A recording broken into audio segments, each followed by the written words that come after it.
Hello, you wonderful people, and welcome to another episode of Super-Fanta-Fi.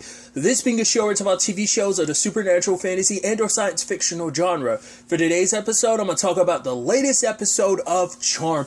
A lot of really interesting things went down in this episode, so let's break it down. Well, first and foremost, obviously we're still in the aftermath of the Tallyman being dead, but that doesn't mean anything, because we don't know what his full plan was. I should also correct something I think I've been saying in the past episodes. I kept calling him a gnome. He's a gremlin. I keep feeling, because I know I was making comparisons to a video game where I was like, because I kept making references to the gnomes from a video game. And so I think I kept calling him a gnome instead of a gremlin. Just kind of something I noticed this episode, because his brother, which we get introduced to, again, well, proper introduction this time, of him. It's actually kind of jacked up. The moment we saw the body, I was like, that's probably his brother's body. But regardless, kind of breaking down the episode, we'll kind of divide it into thirds. Obviously, let's focus on Harry and... first, I love that they got back at Harry. It's like, what was that thing that Harry did to us the first time? We wouldn't kind of comply with what he wanted. And it's like, yeah, it is beautiful and come full circle like that. Them tying Harry up because he doesn't have his white lighter powers. He can't orb. I wonder, is that all he can do now as a necro lighter? Is that, I mean, maybe he just doesn't know the full extent of his abilities, but I'm wondering, is there anything else that he can do? I mean, would there ever even be a possibility of getting his white lighter abilities back? I think it's almost, I think they probably also structured it like that in particular because, Jordan's borderline a white lighter. He's not really. He's got, like, the flicker of a white lighter because he only has the healing ability. He doesn't have the orbing ability, not unless that's something that eventually grows. But I wonder, would Harry even be able to get his powers back? But I think it's also interesting because, everyone else ended up getting, the Charm ones ended up getting new abilities, and those abilities have now continued to grow as we get throughout the episode. Obviously, we see Mel kind of trying to get more control of her abilities, or time abilities, and Maggie, her powers grow, but we'll get to that in a second. But they're grilling Harry because of what he's doing, and once again, he's heartbroken. He wants to see Macy again. He's like, I just want to talk to her. He's like, I didn't have a proper goodbye. Because that is the thing. It doesn't make it any easier, but Mel and Maggie did have an actual proper goodbye with her. Harry didn't have, the same one. So it's understandable to some extent, because yes, they saw her at the end, but it still wasn't the intimate goodbye that, Harry wanted, And I think it's regardless of that, he would have always wanted more anyway. He would have wanted more time. And so even if he had gotten a proper goodbye, it would never be enough time. It would never be enough, And so you can understand his desperation. So him and Maggie and Harry spend a lot of time in this episode together, because he brings up the fact is that, right, you and Macy were siblings, but it's but me, I fell in love with her. So it's a different dynamic, loving someone on a fraternal, family way, and just loving someone in that human connection type of way, and it's a different dynamic than a familial love. So that's why it's Harry's you can't fully understand, because despite all her circumstances, Maggie's never lost a loved one, significant other. Obviously there's the whole her and Parker situation, and Jordan, there's breakups, but none of her significant others have straight up died. So that's kind of the complication in that regard. So that he plans on, because he has a feeling it's right, what if Macy isn't in a tree? He doesn't have any evidence of that, but he's just convincing himself no, she's not in the tree, she might be in the veil, so I need to find her. And ultimately, they ended up finding the Tallyman's brother. We find out later on his name is Nolan. So Harry uses his power to get inside of go to the veil and talk to Nolan. And it is interesting. We kind of get like a little peek into that world of the dead and kind of see how that whole thing operates. Where, like, right when you cross there, the living leave like literal shoe prints behind, and it's interesting to know because I was like, the fact is they focus on that so much. I'm like, could someone who's from the dead just like step on it and come back to life? But it seems like no, they have to hold on to you. I guess when you're teleporting back, they have to grab onto you. But it's like those shoe prints there mean like, oh, someone's here that's alive. I just feel like that's such an important thing that it seems like it feels like it could easily be something someone could take advantage of and just simply step in your spot. But I guess, like I said, there's rules to how this thing works. But it's interesting. We learned the Tallyman's real name, that being Quentin. And obviously, the fact is he murdered his own brother. I was like, he was like, I was murdered by that little bitch. It's like, wow. To be fair, we saw that they had a contentious relationship. But also, like, the myth that he created for himself. Because that's why he's a representative, and he's of the unseen, people who feel not to, because even amongst the gremlins and stuff, amongst his own family, he was kind of like the bottom of the barrel amongst his family. So he wanted to feel special. He wanted to feel important. He wanted to feel seen in more different, like in so many different regards. And that's why I'm like, more so than anything, it's not, I don't know if he really believes in the propaganda he speaks, or whether it's just like, no, I'm going to be revered because I'm the one that took down the Charm Ones. I think that was always my thought, that he more so wanted that, but maybe there was validity to, like, right, the Charm Ones never saw someone like me because I was all, but I think he's also bringing a lot of his own family issues to that. But still, he was a part of kind of, he was kind of the face of it, but I don't know if he's like the necessarily key member, because it seems like Sonny's kind of filling that role now. But it might be the thing of, right, it's almost like this group where it's like, right, their cells operating together but also independently. So it's like,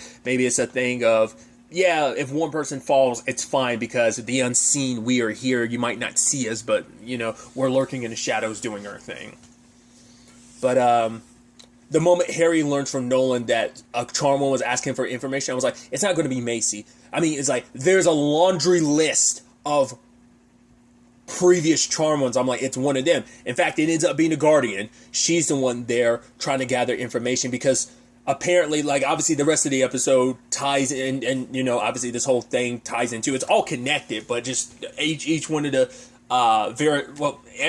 each one of the Charm Ones, it's because I'm about to say Vera's sister, but then like, right, you have to account Michaela because we still don't know what her circumstances are, but everyone is kind of off, each doing their own thing throughout this episode. But because of this ritual about summoning something again, the Guardian's like, right, this thing, whatever it is, we later on find out its name is a Lost One, is related to the end of the Power of Three. So that's fascinating that she talks about this thing being the thing that kind of led to the destruction of the Power of Three. Like, I guess, like, this thing may play a role in why I guess that's a constant thing over, maybe almost like a curse in its own right, this being the Lost. Maybe I'm misinterpreting that, but she made it sound like, right, it's responsible for the destruction of her Power of Three. Her circumstances, her and her siblings. It seems like it was a crucial thing in that regard. She thought it was gone and now it's being back. But that's why I'm like, is it technically, like, is this thing's existence the reason why the Power of Three always is kind of destined to fall apart? Because this thing always plays a role, like I said, more like a curse, which there are curses kind of flying around this episode. Well, not just this episode, but everything. But luckily, Maggie was able to find Harry and get to him in time, but Harry finding out, like, right, hearing from the Guardian that Macy's at peace, like, he can't talk to her again, and I guess I should have figured as much, because very much the same thing happened with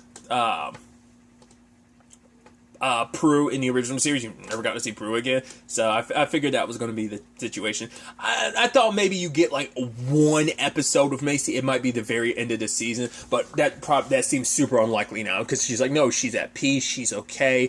And for Harry, it's like, oh, but maybe I could go to the tree, maybe I can be with her, because for Harry, it is a thing of, he just, once again, trying to make any excuse, because it's like, no, I can't let her go. And Maggie, I thought was really, and it makes sense out of anyone, she would resonate the most. She's like, no, I met Macy at the same exact time you did, Harry, and I fell for her as well, so I do understand your pain. And because of that moment, she was able to actually mimic Harry's abilities, which is very interesting. That as an empath, that's kind of she can impart her feelings upon people, so it's interesting that the powers can kind of like work in reverse of like, right, when I connect with what you're feeling, when I feel your emotions so deeply, it's like walking a mile in your shoes in both such an emotional and physical sense, because I can literally copy your abilities for a certain amount of time. And she copied his necrolighter abilities, but she came to Harry as like, right, you have to, I know it's not the easiest thing, but you have to move on because we need you, Harry. You have to keep living. And so comes back with them.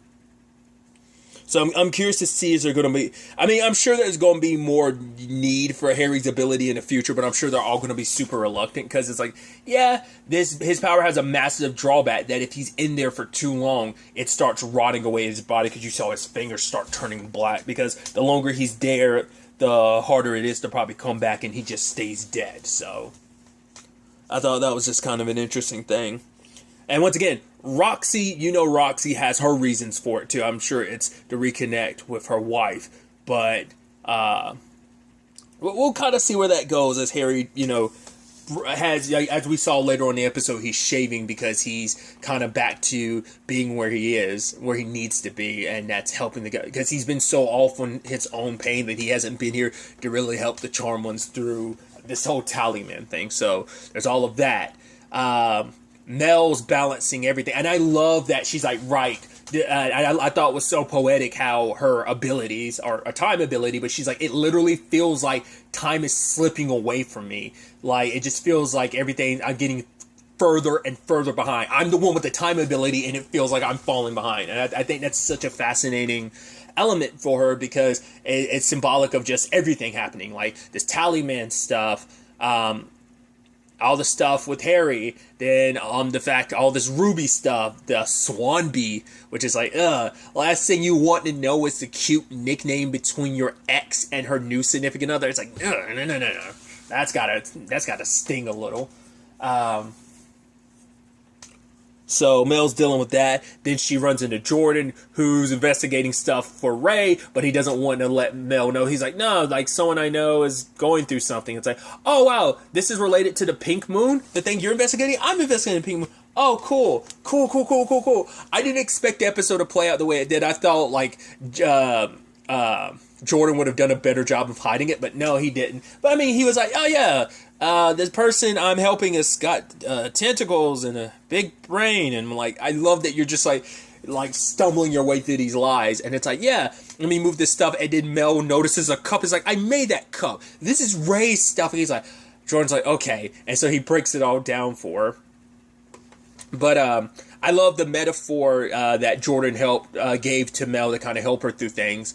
How can you eat an elephant? And I was about to say, do people actually eat elephants? It's like, but the way Jordan was talking about it was like, no, they don't. He's like, it's a phrase. I was like, I've never, maybe that's a very specific, like, in his family type of phrase or something. I was like, I've never heard that phrasing before. How do you eat an elephant? But it's supposed to be a metaphor for, if you look at an elephant as a whole and you try to think about eating it, it seems overwhelming, but it's one bite at a time. Take life one step at a time. She's getting very overwhelmed, but it's like, you're trying to, like, take on and view too much at once. Just take it one step at a time, take things bit by bit, And I think that's going to be an important lesson, and we kind of see it throughout the rest of the episode, but an important lesson, especially with her time abilities and such. So they ended up finding out the location for the spell to do this whole resurrection. And then on the other side of things, there's like the Kayla and Deb situation. He kind of wants there to kind of be a little bit more, and she's kind of like, whoa, pump the brakes. Because I guess maybe, I think, because she's like, right, we just kind of had fun. He was like, yeah. She was like, last night, he was like, and this morning, And again this morning, she's like, yeah. And part of me wonders, is that a byproduct of Kayla being very free-spirited? Because maybe on some level, it's also the thing of, because it's like, right, this just happened. There's already so much else spiraling going on with the Charnwood situation. Like, it's probably not really the time to be, like, settling down, getting, like, really, really serious. Like, what we had was fun. It was nice. But, like, why kind of, like, pigeonhole ourselves into like something? I think, but part of me was also wondering, could it be because, like I said, because of her free spirited nature, because of like, right, you don't know how much time you have, so you don't really want to, I don't know, I'm curious to see. I feel like there's multiple ways you can interpret why she was kind of reluctant about the whole Dev situation, but yeah, awkward timing because her mom shows up, so now it's like, cool. And I guess her mom would not be too keen on the witchcraft stuff. Not just because, like, oh my god, you're a witch, but maybe, like, from a religious standpoint, it's just kind of like a, nah. Well, because she was saying, like, I think from a Ghanaian standpoint, she probably, I don't know if that's maybe a thing of, like, witchcraft, it would be, like, frowned upon, like, in Ghana, like, in a Ghanaian household or something like that. Or is it just in general, like, maybe her mom's just religious and just, it'd be a, I could definitely understand that. Like, I know, family member wise, I have family members who are Jehovah's Witnesses and like super frowned upon like the supernatural stuff. So I could definitely see that being like, you know, an issue. So I thought that was interesting. So as I can't tell her about the witchcraft, and even to the point she's dressing differently than she normally does, and she's asking Dev to Kayla asking Dev to be her pretend boyfriend. He's like, what am I gonna get out of it? He's like, dinner, this, and dessert. And he's like, all right, we do this, and when it comes to dessert, we'll look at the options on the menu. I was like, I really like that. They are really cute together. I like their dynamic a lot. But I do like that Dev kind of hits it off with her mom at first. You're like, oh man, that's pretty dope. That's cool. But for Kayla, it's like, yeah, things aren't right with my mom. And I was like, yeah, something does seem off. It seems weird. And then like when she ate the bird, I was like, is she possessed by something? And it's like, no, that's just not her. I thought that was an interesting development when it turns out it's actually Sunny. I didn't see that twist coming. I was like, oh, that's interesting. And all for the purposes of getting close to Kayla so you can lop off her thumb. I was like, oh, that's super jacked up. Especially when Kayla explains later on, it's like, oh, Jordan was able to help me reattach it, but the problem is it's her drawing hand. You're like, ugh. So that might be a situation where maybe magically she eventually becomes like ambidextrous. So that helps. I'm curious to see what kind of effect that's going to have on her manifestation abilities, because if she can't draw it, I mean, she'll still be able to bring stuff to life, but if her drawing isn't like on the scale of what it's been before, like the proper, like, because probably like her manifestation abilities probably have to like correlate with like, yeah, being able to like perfectly replicate kind of what you're trying to draw. Like probably makes it a little easier to bring it to life. Maybe not. Or I'm just be curious to see like, will we see kind of like thing like, oh, say she tries to draw like a ball, but it's not a perfect circle. And so it comes out a little wobbly because she can't draw it like she could before. Like, I'm curious, like, will we get to see some of the after effects of like things being a little off of her abilities. So I think that's fascinating. Because, like, the moment Dev was sneezing, he was like, oh, and I was like, wait, are we going to find out her mom's something supernatural? But it's like, oh, the reason why it was sneezing because I didn't realize that's what they were setting Sunny up to be, like, oh, she's a cat. Which comes back full circle later on, jumping ahead, but it was like, when you saw her arm, I was like, oh, right, the 9 lives. Interesting. I think it was a drawn line, wasn't it? Because I think, like, I don't think the lines weren't getting erased, I don't think. I think they were getting drawn, and maybe so, like, she's only got, like, a handful of lives left, because, not unless they were, because it looked like it was 7, so either it was, like, she has, like, 7 lives left, and they were getting deleted, and I misinterpret that, or it was saying, like, oh, you used up 6 or 7 of your 9 lives, because it looked like there was already 5, and then it was, like, it was on one mark, and then another one got made, so that's why I'm, like, not unless I'm misremembering that scene. Once again, I still also, I went on my tangent there, but I did still think it was interesting that, I guess, once again, the ingredients you need are the current Charmers, because I was thinking, like, oh, I guess you don't need anything from Macy because she's dead, and so now that she's gone, Kayla's filling that void, so she's the third charm one, so it's like, no, you just need, and also, it represents her being the middle child, which I thought was kind of interesting. Or at least the middle, like, age-wise and stuff, amongst the charm, which makes sense, but nevertheless, tangents and all that aside. I just thought that was really interesting. And I love that. It's like, cool, we got to leave the useless men behind, and the badass ladies have to kind of go do things. And Jordan just kind of gives the thumbs up, like, yeah, because Dev's kind of out of it with everything. Harry still needs to rest and recover, so the Traumas go handle things. I also love that we get Maggie's new baton. It's like a double-ended baton, like almost like a double saber. And I was like, oh, that's pretty dope. And her going toe-to-toe with Sonny being like, Jesus, you are the worst. I love Kayla, like, that's for cutting off my thumb, you bitch. It's like, yeah. Once again, just because of the nature of the drawing and stuff, like, it makes sense why that would, piss her off even more. I mean, it's also like, right, you pretended to be my mom, so that's another strike against you. So it seems like they were able to interrupt the spell, and Maggie, using her copy abilities, ended up killing Sonny. I guess she doesn't have to feel as bad because, once again, Sonny's not dead by the end, but granted, she doesn't know that. So they were able to stop everything. I love that Kayla must have been able to reach in. It's like, okay, cool, my thumb didn't dissolve, so that's awesome. So was able to kind of use Jordan's healing to, reattach that, so that's pretty dope. But I did like, once again, like all three of them separately trying to figure out, like, okay, so the aftermath of everything where you have Maggie talking to Harry, and he thanks her for kind of pulling him back when he had kind of given up, that she hadn't given up on him. And now because she was like, right, I was feeling the way I was feeling angry at you for just potentially almost putting yourself at rest, and those feelings, and then like feeling how angry Sonny was at me, and I was able to mimic her abilities. And I love Harry being like, right, your abilities are continuing to grow and evolve, just like you, Maggie, the person who always moves forward. And Harry was inspired by that to finally start moving forward himself. Mel, everything's good with Ray. He's still cursed, but, she's like, right, my dad needs some tough love from time to time. I told him, like, if he doesn't, like, basically get his shit together, you're not going to heal him anymore, so... But Mel says that she's going to, once again, take things step by step, to take time to focus on the important things. So she's planning on helping out Ruby with, because she's running for city council. So, once again, still going to be a little bit complicated. CW-wise, let's not forget, there's a whole Brett and Liam situation in Walker, which is kind of a very similar circumstance. So...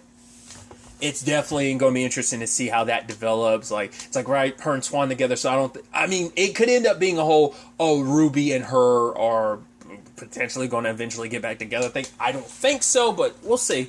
But other than that, there's a whole circumstance of Kayla and Dev, that he doesn't want to kind of pressure her. It's like, right, if we do go on a date or whatever, I don't want it to be an obligation. And she's like, it won't be an obligation. Just give me time to kind of figure things out, and and the timing will be right. So I think I'm very interested to see what their future looks like. But also, she finally got the blanket from her mom, which has a bunny on it, which are like, okay, there's probably going to be some significance to that, because it's the only thing she has from her biological parents. Someone has thrown out a theory, I haven't talked about it, but someone left a comment theorizing who Kayla might be in relation, why she's connected to the Traumas. I'll go ahead and put it out there, because you can find the comment on maybe like the 2 reviews ago or something like that. Someone's theory was that Kayla might be the future baby, but I'm like, well, I was about to say, because it could be a thing of, it could be like I was about to say, like, would that really work in her case? Because I feel like regardless, not unless it was someone else's eggs that Mel used, but if, like, not unless you play like a surrogate mother role, not unless, because I was about to say, like, because the person in the photo, you would think like Mel would come up if that was the case. Maybe it still could be, but I'm like, I wouldn't think so, just because of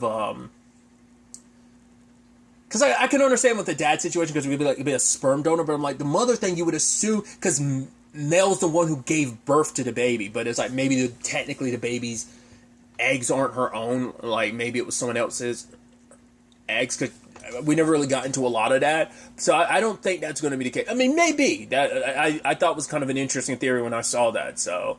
Because I was about to, because like Kayla's like, right, because Maggie's like, right, you could just sleep on it. Because for Kayla, she'd never really thought about it. You know, she'd never really wanted those answers before now. And now that you're kind of getting close to those answers, you're kind of worried about it.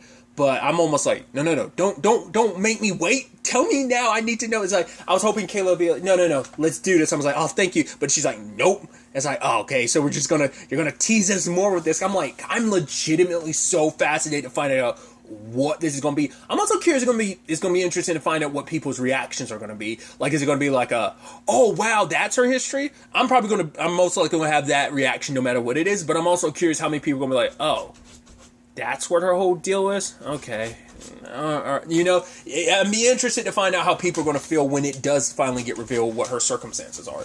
But yeah, for now they've kind of dealt with everything, but they know it's not going to be quiet forever. So like, let's enjoy the quiet while we have the opportunity. So all of them to take a breather. So it's a small victory, but there's still a lot of work ahead. The unseen is still thriving. Still like, yeah, the lost one, there's still another path forward because Sonny's still going to resurrect them, hearing that voice and everything, which even Nolan was like, yeah, he heard that voice. It spoke through him to manipulate his brother.